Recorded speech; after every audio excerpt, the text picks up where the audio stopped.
आप सभी भक्तों, माताओं, बहनों को देव उठायनी एकादशी व्रत की हार्दिक शुभकामनाएं। भगवान श्री हरि विष्णु, माता लक्ष्मी की कृपा से आपकी सभी मनोकामनाएं पूर्ण हों। आप सदा स्वस्थ और सुखी रहें। तो बोलिए श्री तुलसी शालिग्राम भगवान की जय हो। जय श्री गणेश। साल की सबसे बड़ी एकादशी कार्तिक मास शुक्ल पक्ष की एकादशी को देव उठायनी एकादशी, हरि प्रबोधनी एकादशी, देवोत्थायनी एकादशी, तुलसी विवाह के नाम से जाना जाता है। और आज देव उठायनी एकादशी 11 का व्रत है। पद्म पुराण में ब्रह्मा जी नारद मुनि से प्रबोधनी एकादशी का बखान करते हुए कहते हैं कि जो वस्तु तीनों लोकों में न मिल सके वह हरि प्रबोधनी एकादशी से प्राप्त होती है, तथा श्री हरि लक्ष्मी जी के कृपा से परिवार में सुख शांति खुशहाली बनी रहती है। वह प्राणी दुखों से छूटकर विष्णु लोक को जाता है। तो आज आप सुनेंगे देव उठायनी एकादशी व्रत कथा। श्री हरि विष्णु आपकी मनोकामनाएं पूर्ण करें। कथा को सुनते हुए वीडियो को लाइक, कमेंट में जय श्री राधे कृष्णा का जयकारा जरूर लगाइए। एक बार अर्जुन ने भगवान श्री कृष्ण की स्तुति करते हुए कहा, हे मन को मोहने वाले जगत के पालनहार जनार्दन भगवान, अब आप कृपा करके मुझे कार्तिक मास शुक्ल पक्ष की एकादशी के विषय में बतलाइए। इस एकादशी की क्या महिमा है, व्रत विधान, इसके नियम क्या है, इस व्रत को करने से कौन से फल की प्राप्ति होती है, कृपया यह सब विस्तार पूर्वक कहिए। भगवान श्री कृष्ण मुस्कुराए और बोले, हे धनुर्धर, कार्तिक माह शुक्ल पक्ष में तुलसी विवाह के दिन आने वाली इस एकादशी को प्रबोधनी, देवोत्थान, देव उठायनी एकादशी कहा जाता है। यह बड़े बड़े पापों का नाश करने वाली बड़ी सुखदायी है। इसकी महिमा कथा को मैं तुमसे कहता हूँ, ध्यान पूर्वक सुनो। भागीरथी के तट पर रत्नापुरी नाम के राज्य में रंती देव नाम के विष्णु भक्त राजा राज्य करते थे। श्री हरि की कृपा से उनकी प्रजा सुखी थी। उस स्वर्ग समान नगरी में राजा के साथ साथ नगर के सभी लोग एकादशी का व्रत किया करते थे, तथा एकादशी को कोई भी अन्न नहीं बेचता, सभी फलहार करते थे। एक दिन किसी दूसरे राज्य का एक व्यक्ति राजा के पास आकर बोला, महाराज कृपया करके मुझे नौकरी पर रख लें। तब राजा ने उसके सामने एक शर्त रखी कि ठीक है, रख लेते हैं, किंतु रोज तुम्हें खाने को सब कुछ मिलेगा, पर एकादशी को अन्न नहीं मिलेगा।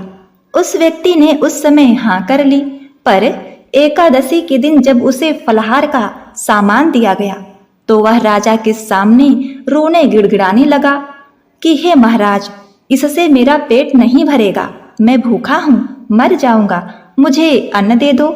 राजा ने उसे शर्त की बात याद दिलाई, पर वह अन्न छोड़ने को तैयार नहीं हुआ। तब राजा ने उसे आटा, दाल, चावल इत्यादि खाद्य पदार्थ दे दिए। वह नित्य की तरह नदी पर पहुंचा और स्नान कर भोजन पकाने लगा। जब भोजन बनकर तैयार हो गया तो वह भगवान को बुलाने लगा, आओ भगवान, भोजन तैयार है। उसके बुलाने पर पीतांबर धारण किए भगवान चतुर्भुज रूप में आ पहुंचे तथा प्रेम से उसके साथ भोजन करने लगे। भोजन आदि करके भगवान अंतर ध्यान हो गए तथा वह अपने काम पर चला गया। 15 दिन बाद अगली एकादशी को वह राजा से कहने लगा, हे महाराज, मुझे 2 गुना सामान चाहिए। उस दिन तो मैं भूखा ही रह गया। राजा ने कारण पूछा तो उसने बताया, महाराज, हमारे साथ भगवान भी खाते हैं, इसलिए हम दोनों के लिए ये सामान पूरा नहीं होता। यह सुनकर राजा को बड़ा आश्चर्य हुआ। वह बोला, मैं नहीं मानता कि भगवान तुम्हारे साथ खाते हैं। मैं तो इतना व्रत करता हूँ, पूजा पाठ करता हूँ, पर भगवान ने मुझे कभी दर्शन नहीं दिए। राजा की बात सुनकर वह बोला, महाराज, यदि विश्वास न हो तो साथ चलकर देख लें। अब राजा सत्य जानने के लिए उसके साथ चल पड़े और राजा एक पेड़ के पीछे छिपकर बैठ गया तथा भगवान को संध्या तक पुकारता रहा, परंतु भगवान न आए। अंत में उसने कहा, हे प्रभु, हे जगत के पालन करता, हे नारायण, यदि आप नहीं आएंगे तो मैं इस नदी में कूदकर अपने प्राण त्याग दूंगा। किंतु भगवान नहीं आए। तब वह प्राण त्यागने के उद्देश्य से नदी की तरफ बढ़ा। प्राण त्यागने का उसका दृढ़ इरादा जानकर शीघ्र ही भगवान ने प्रकट होकर उसे रोक लिया और उसका हाथ पकड़कर उस भोजन स्थान पर ले आए और उसके साथ बैठकर भोजन करने लगे।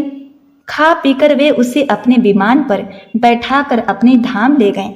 यह देखकर राजा ने सोचा कि व्रत उपवास से तब तक कोई फायदा नहीं होता जब तक मन शुद्ध न हो।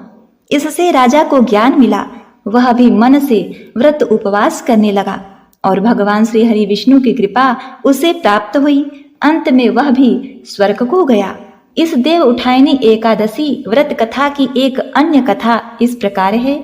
एक राजा बहुत ही पुण्य आत्मा और भगवान श्री हरि के सच्चे भक्त थे। उनके राज में उनकी प्रजा सभी प्रकार के सुखों से परिपूर्ण थी। एक बार भगवान ने उनकी परीक्षा लेने का विचार बनाया और एक सुंदर स्त्री का भेष धारण कर आए। जिस मार्ग से राजा गुजर रहा था वहीं बैठ गए।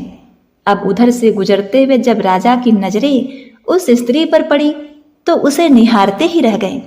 भक्तों, उस राजा ने उस स्त्री के इस प्रकार मार्ग पर होने का कारण पूछा। तब स्त्री बने भगवान नारायण ने कहा कि वह निराश्रित है, इस संसार में उसका कोई नहीं है। उसकी बात सुनकर राजा ने उसे अपनी रानी बनने का प्रस्ताव रखा। अब राजा को अपने जाल में फंसता देखकर उस सुंदर स्त्री ने कहा कि आपकी रानी तो मैं बन जाऊंगी, लेकिन आपको अपने राज्य की बागडोर मेरे हाथों में सौंपनी होगी और जो मैं कहूंगी वही आपको करना पड़ेगा। रूप के आकर्षण में राजा की आंखें बंद हो चुकी थीं। वे तो उस सुंदर स्त्री के मोह जाल में फंस चुके थे। राजा उसे अपने महल में ले आए तथा उनसे विवाह कर लिया। संयोगवश अगले ही दिन एकादशी का व्रत था। एकादशी पर नई रानी ने आदेश दिया कि जैसे रोज अन्न का व्यापार और आहार होता है, एकादशी को भी वैसा ही हो। राजमहल में मांसाहारी भोजन बनवाकर राजा के सामने प्रस्तुत कर दिया गया। भक्तों, अब राजा दुविधा में पड़ गया और बोला, आज देव उठनी एकादशी का व्रत है और आज के दिन मैं भगवान श्री विष्णु की भक्ति करता हूँ। एकादशी के उपवास के दौरान मैं केवल फलाहार ही करता हूँ। यह सुनकर नई रानी ने राजा को अपने वचन की याद दिलाई। नई रानी ने कहा कि मैं आपको सिर्फ एक शर्त पर ही ऐसा करने दे सकती हूँ। शर्त यह है कि आज आप फलाहार करें, मैं नहीं रोकूंगी, पर उसके बदले में आपको अपने बेटे का सर मुझे देना पड़ेगा। अब राजा के समक्ष और बड़ी दुविधा थी। उसने कहा कि हे रानी, मैं बड़ी रानी से सलाह लेने के बाद ही आपको कुछ कह पाऊंगा। अपने धर्म पर आन खड़े हुए इस संकट के बारे में जब राजा ने बड़ी रानी को बताया तो रानी ने कहा कि हे महाराज, भगवान ने चाहा तो पुत्र और मिल जाएंगे, परंतु आपने अपना धर्म भ्रष्ट कर लिया तो फिर कहीं के नहीं रह पाएंगे। रानी रोने लगी। तभी शिकार खेलकर लौटे हुए राजकुमार ने अपनी माता के आंखों में आंसू देखा और उसका कारण पूछा। तब रानी ने सारा वृत्तांत अपने उस पुत्र से कह सुनाया। पिता के धर्म की रक्षा के लिए पुत्र भी अपना बलि देने के लिए तैयार हो गया। अब धर्म को लेकर पूरे परिवार की निष्ठा को देखते हुए भगवान श्री हरि भी अपने वास्तविक रूप में आ गए और राजा से वर मांगने को कहा। राजा ने कहा, हे दयानिधि, हे प्रभु, आपका दिया हुआ सब कुछ है, बस हमारा उद्धार करें। तब अपने राजपाट की बागडोर पुत्र के हाथों में सौंप कर राजा भगवान विष्णु के साथ बैकुंठ को प्रस्थान कर गए। इस प्रकार देव उठनी एकादशी के दिन भगवान श्री हरि ने राजा की परीक्षा ली और उस परीक्षा में वह उत्तीर्ण हुआ और आगे चलकर रानी सहित राजा की 7 पीढ़ी बैकुंठ लोक को गई।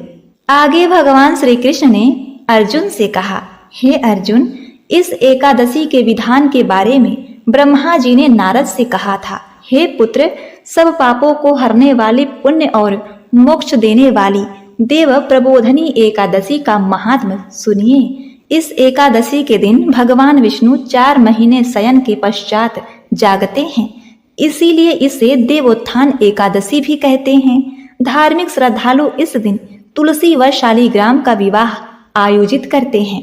पृथ्वी पर गंगा तथा तीर्थ, समुद्रों, सरोवर का प्रभाव तभी तक रहता है जब तक कि देव प्रबोधनी एकादशी तिथि आती है।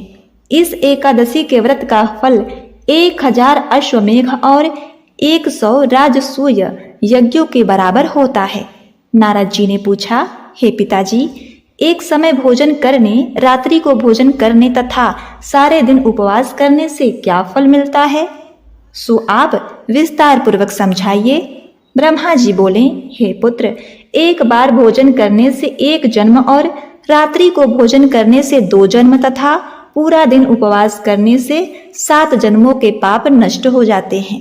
जो वस्तु तीनों लोकों में न मिल सके वह हरि प्रबोधनी एकादशी से प्राप्त हो जाती है। इस एकादशी के व्रत के प्रभाव से मेरु मंदराचल के समान भारी पाप भी नष्ट हो जाते हैं तथा अनेक जन्मों के पाप भी क्षण भर में भस्म हो जाते हैं। इस प्रबोधनी एकादशी का विस्तार पूर्वक व्रत करने पर मनुष्य को ऐश्वर्य, संपत्ति, राजवैभव की प्राप्ति होती है। उनके पितृ नरक के दुखों से छुटकारा पाकर देवलोक को जाते हैं। विधि पूर्वक थोड़ा सा पुण्य कर्म अनंत फल देता है, परंतु विधि रहित व्रत चाहे अधिक किया जाए तो भी उसका फल कुछ नहीं मिलता। संध्या न करने वाले नास्तिक, वेद निंदक, धर्म शास्त्रों को दूषित करने वाले मूर्ख, पाप कर्मों में सदैव लगे रहने वाले, धोखा देने वाले, पर स्त्री गमन करने वाले, इन सब मनुष्यों के शरीर में धर्म नहीं रहता। जो विधवा अथवा सधवा ब्राह्मणी से भोग करते हैं वह अपने कुल सहित नष्ट हो जाते हैं। पर स्त्रीगामी के संतान नहीं होती और उसके पूर्व जन्म के संचित सभी अच्छे कर्म नष्ट हो जाते हैं।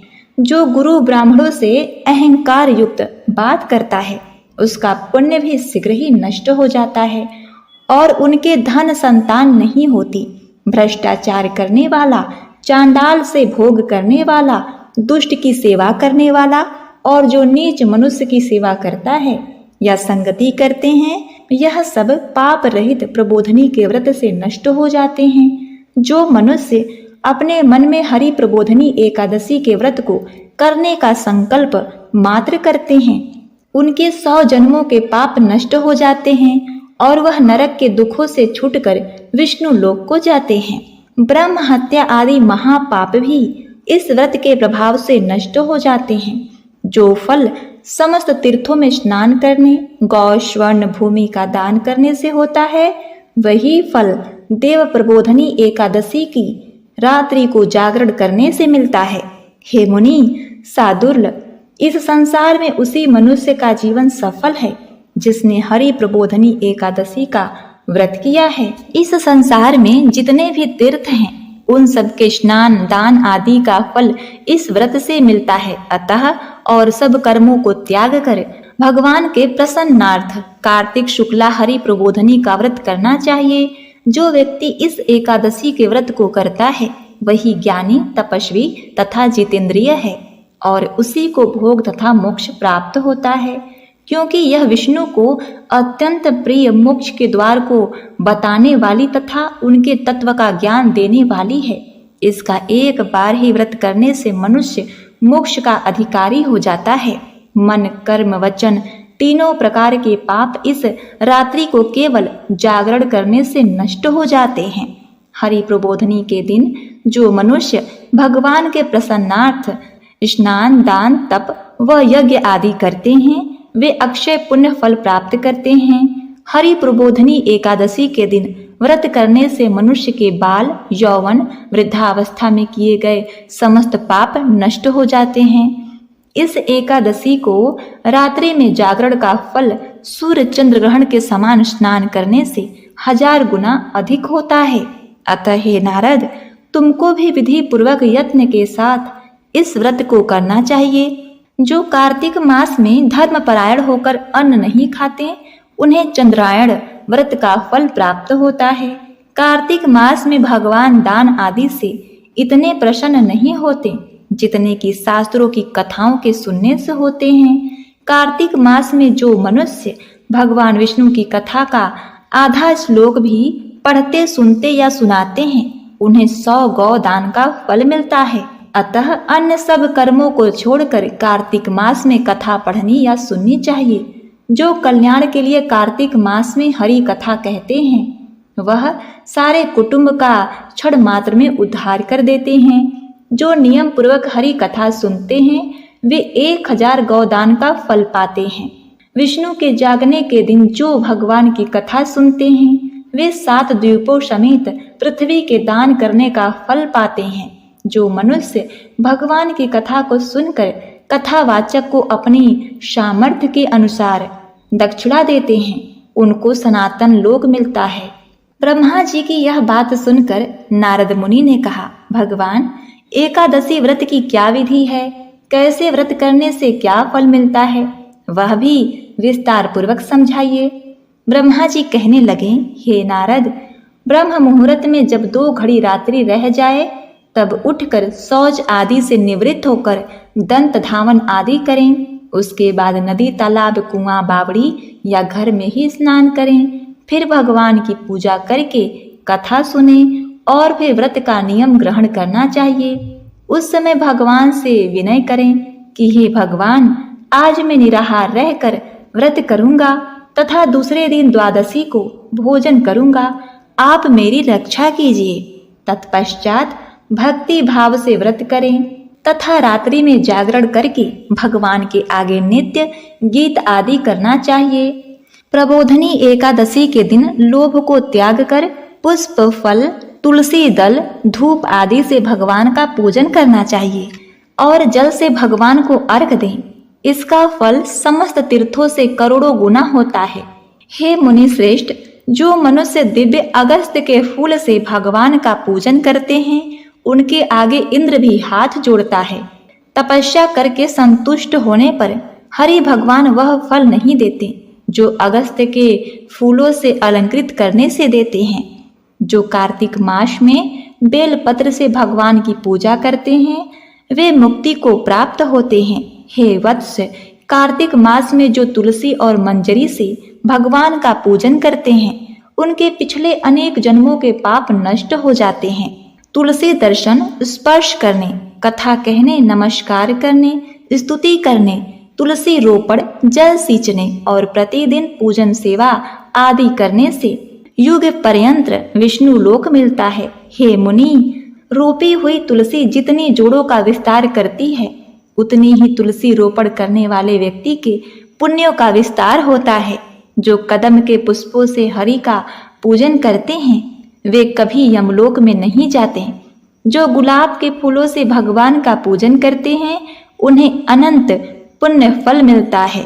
जो वकुल और अशोक के फूलों से भगवान का पूजन करते हैं उन्हें सूर्य चंद्रमा के रहने तक किसी प्रकार का दुख नहीं होता। जो मनुष्य सफेद या लाल कनेर के फूलों से भगवान का पूजन करते हैं उन पर भगवान अत्यंत ही प्रसन्न रहते हैं। जो दूब के अंकुरों से भगवान की पूजा करते हैं वे 100 गुना पुण्य फल पाते हैं। जो समी के पत्र से भगवान की पूजा करते हैं उनको यमराज से छुटकारा मिलता है। जो वर्षा ऋतु में भगवान का चंपा के फूलों से पूजन करते हैं उनको पूर्व जन्म से मुक्ति मिल जाती है। जो मनुष्य केतकी का पुष्प भगवान पर चढ़ाते हैं उनके करोड़ों जन्मों के पाप नष्ट हो जाते हैं। जो पीले रक्त वर्ण के कमल के फूलों से भगवान का पूजन करते हैं उनको श्वेत दीप में स्थान मिलता है। इस प्रकार रात्रि को भगवान का पूजन कर प्रातः काल होने पर उठकर नदी पर जाएं और वहां स्नान, जप तथा प्रातः काल के कर्म करके घर पर आकर विधि पूर्वक भगवान केशव का पूजन करें। व्रत की समाप्ति पर विद्वान ब्राह्मणों को भोजन कराएं, दक्षिणा देकर क्षमा प्रार्थना करें। इसके पश्चात भोजन, गौ और दक्षिणा देकर गुरु का पूजन करें और जो चीज व्रत के आरंभ में छोड़ने का निश्चय किया था वह ब्राह्मणों को दें। रात्रि में भोजन करने वाला मनुष्य ब्राह्मणों को भोजन करावे और स्वर्ण सहित बैल का दान करें। आंवले से स्नान करने वाले मनुष्य को दही और शहद का दान करना चाहिए। जो मनुष्य फलों को त्यागे वह फल दान करे। तेल छोड़ने पर धृत और धृत छोड़ने पर दूध, अन्न छोड़ने पर चावल का दान किया जाता है। जो भूमि शयन का व्रत लेते हैं उनको सैया दान तथा सब सामग्री सहित देनी चाहिए। पत्ते पर भोजन करने वाले को स्वर्ण का पत्ता धृत सहित देना चाहिए। मौन व्रत धारण करने वाले को ब्राह्मण और ब्राह्मणी को धृत तथा मिठाई का भोजन देना चाहिए। बाल रखने वाले को तर्पण, जूता छोड़ने वाले को एक जोड़ी जूता, नमक त्यागने वाले को शक्कर दान करने चाहिए। मंदिर में दीपक जलाने वाले को तथा नियम देने वाले को व्रत की समाप्ति पर ताम्र अथवा स्वर्ण के पत्र पर धृत और बत्ती रखकर विष्णु भक्त ब्राह्मण को दान देना चाहिए। यदि यह भी न हो सके तो इसके अभाव में ब्राह्मणों को सत्कार, सब व्रतों की सिद्धि देने वाला कहा गया है। इस प्रकार ब्राह्मण को प्रणाम करके विदा करें। इसके पश्चात स्वयं भी भोजन करें। जिन वस्तुओं को चातुर्मास में छोड़ा हो उन वस्तुओं की समाप्ति करें, अर्थात ग्रहण करने लग जाएं।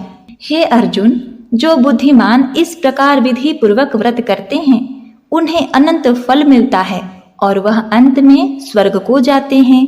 जो मनुष्य चातुर्मास व्रत निर्विघ्न समाप्त करते हैं वे कृत हो जाते हैं और फिर संसार में जन्म नहीं लेते। यदि व्रत भ्रष्ट हो जाए तो व्रत करने वाला अंधा या कोढ़ी हो जाता है। भगवान श्री कृष्ण ने कहा, हे अर्जुन, जो तुमने मुझसे पूछा था वह मैंने बतलाया। इस व्रत को पढ़ने तथा सुनने से गौ दान का फल प्राप्त होता है। तो बोलिए ओम नमो भगवते वासुदेवाय नमः।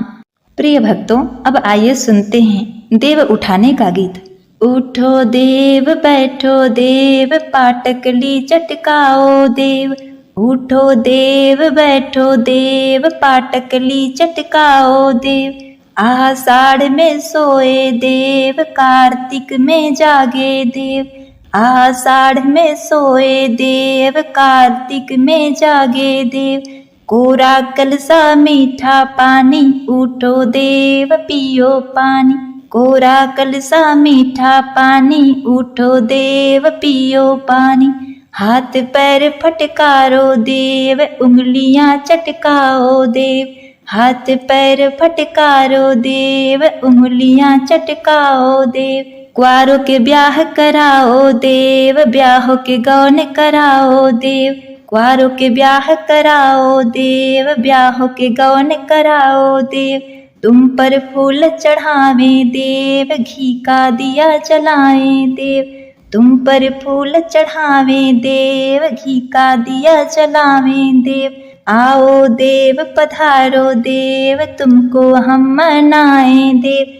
आओ देव पधारो देव, तुमको हम मनाए देव। चूल्हा पीछे 5 पछीटा, सासु बिहारी जी तुम्हारे बेटा।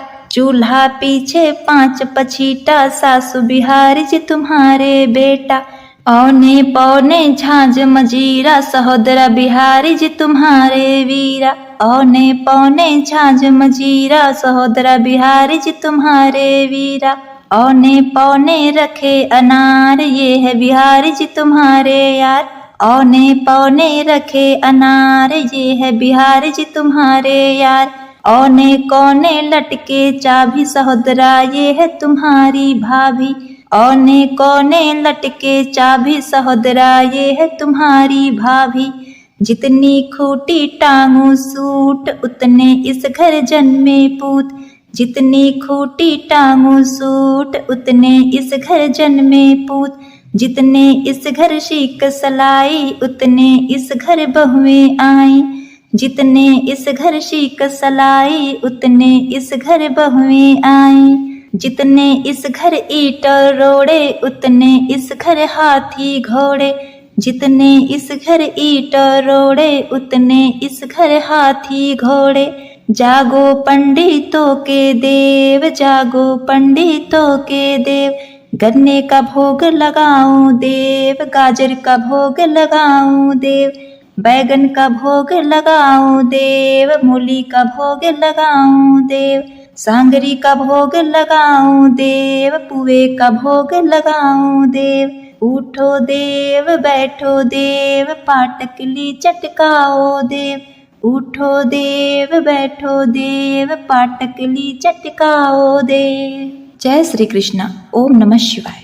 प्रिय भक्तगणों, आज तुलसी विवाह के दिन अब आप श्रवण करिए तुलसी माता की संपूर्ण व्रत कथा। तुलसी मैया का प्रातः जो पूजन करे, विष्णु भगवान जी को प्रसन्न वो करे। सारे रोगों का पल में शमन करती है, सबके त्रिदोष माँ तुलसी जी हरती हैं। जय हो तुलसी माता। प्रेम से बोलिए श्री शालिग्राम भगवान की जय। ओम नमः शिवाय। आप सभी भक्तगणों को तुलसी विवाह की हार्दिक शुभकामनाएं। एक समय धर्माध्वज नाम के राजा हुआ करते थे। उनकी कन्या तुलसी यौना अवस्था में थी। अपने विवाह की इच्छा लेकर तुलसी तीर्थ यात्रा पर निकल पड़ी।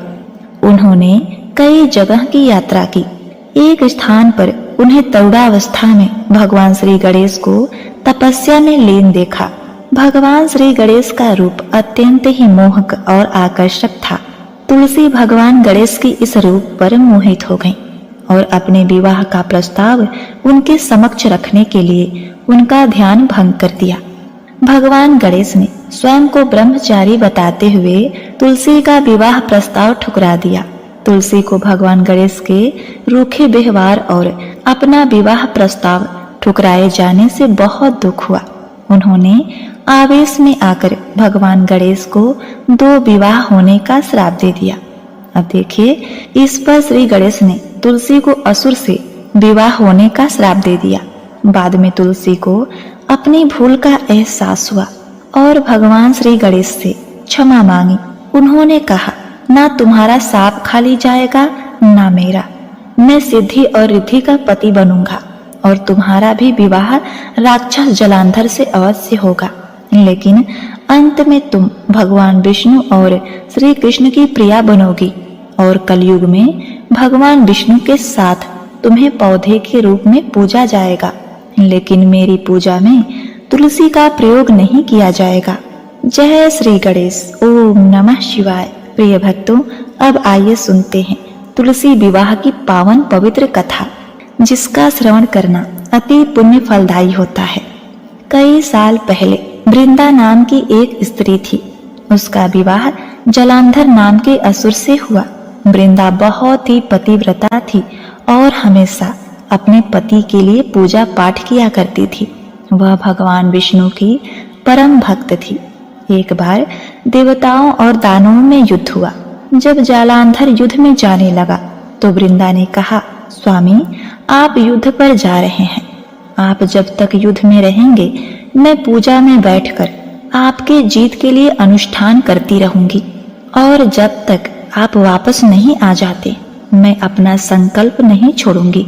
वृंदा के पूजा के प्रभाव से और युद्ध में भी देवता उसे हरा नहीं पाए।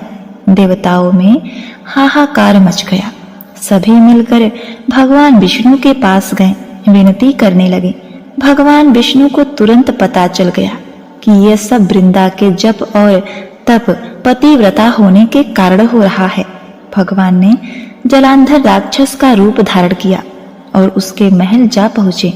पूजा पाठ में लीन वृंदा ने जैसे ही अपने पति को महल में आते देखा तो खुशी के मारे पूजा छोड़कर उसके पास चली गई और चरण छू लिया और विधि पूर्वक उसका सेवा सत्कार किया। ऐसा करते ही पूजा का संकल्प भी टूट गया और सतीत्व भी भंग हो गया।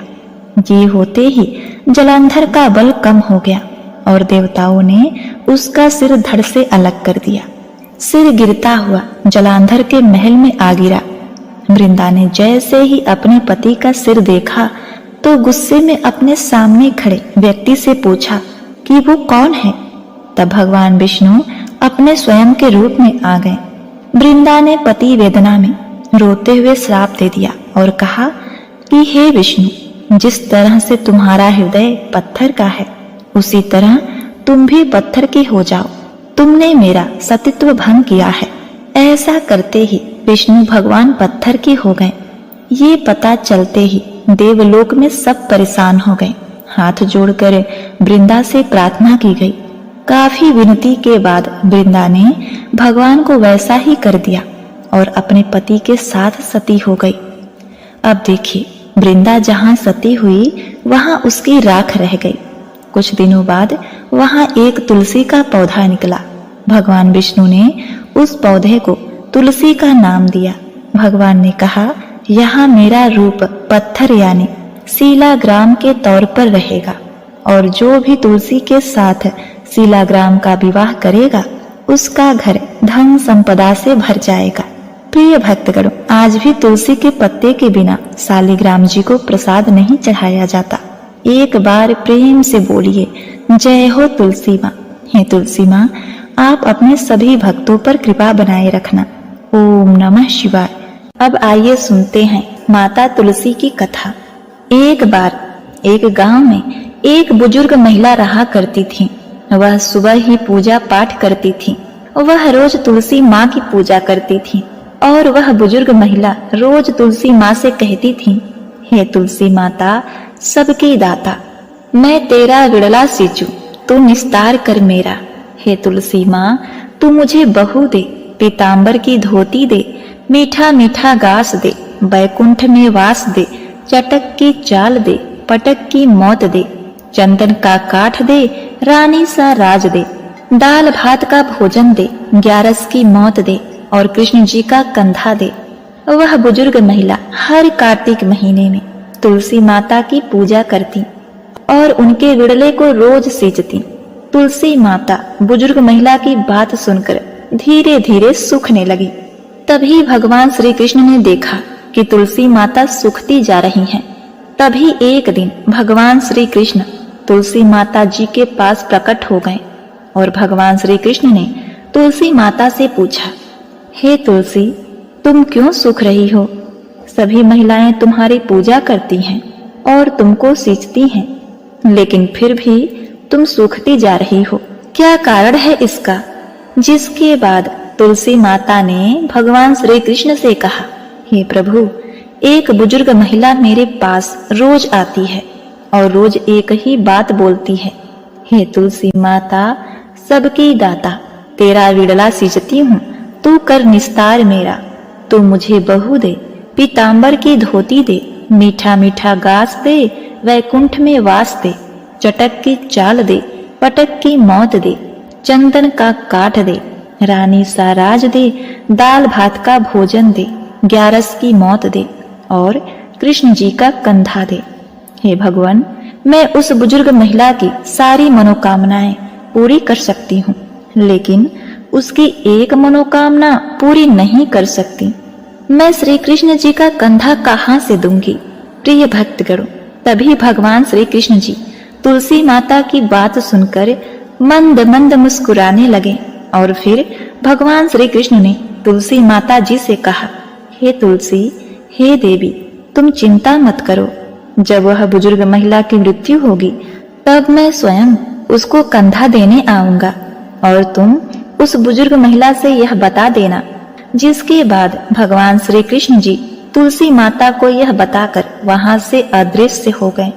अब क्या था, धीरे धीरे बुजुर्ग महिला की तबीयत खराब हो गई और एक दिन जब एकादशी का दिन था तो उसी दिन उस बुजुर्ग महिला की मृत्यु हो गई। तभी उस बुजुर्ग महिला के आसपास रहने वाले सभी लोग आ गए और उस बुजुर्ग महिला की अंतिम संस्कार के लिए उनको जैसे ही उठाया तो वह बुजुर्ग महिला वहां से किसी भी व्यक्ति से नहीं उठी। तभी कुछ गांव वाले कहने लगे, यह बुढ़िया माई तो भगवान की बड़ी भक्तिन बनती थी और कहती थी कि वह भगवान की सबसे बड़ी भक्त है। अब क्या हुआ? अब तो यह उठ ही नहीं रही है। लगता है यह झूठ बोलती थी। यह भगवान की भक्ति नहीं, यह तो ढोंग करती थी। अरे यह तो ढोंगी है, यह तो पापिनी है, किसी से भी नहीं उठ रही है।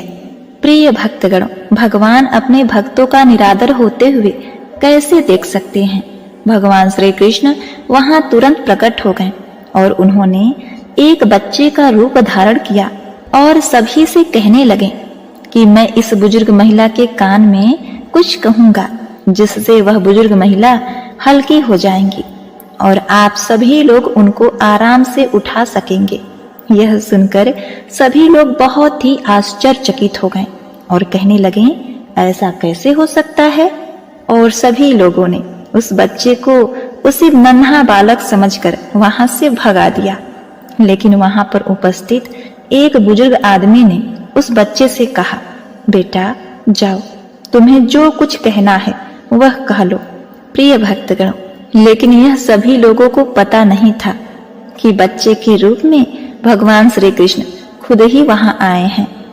उस बुजुर्ग महिला को कांधा देने के लिए, जिसके बाद भगवान श्री कृष्ण ने उस बुजुर्ग महिला के पास गए और उनके कान में जाकर कहने लगे, माई मन की निकाल दे, पीतांबर की धोती ले, मीठा मीठा घास ले, बैकुंठ में वास ले, चटक की चाल ले, पटक की मौत ले, चंदन का काठ ले, और हे माता अब तू श्री कृष्ण जी का कंधा भी ले। भगवान श्री कृष्ण के इतना बोलते ही वह बुजुर्ग महिला हल्की हो गई और फिर भगवान श्री कृष्ण ने सभी लोगों के साथ मिलकर उस दिन उस बूढ़ी माँ को कंधा दिया और उस बुजुर्ग महिला का अंतिम संस्कार किया, जिसके बाद उस बुजुर्ग महिला को मोक्ष की प्राप्ति हो गई। और इस प्रकार वह बूढ़ी मैया भगवान विष्णु के बैकुंठ लोक में चली गई।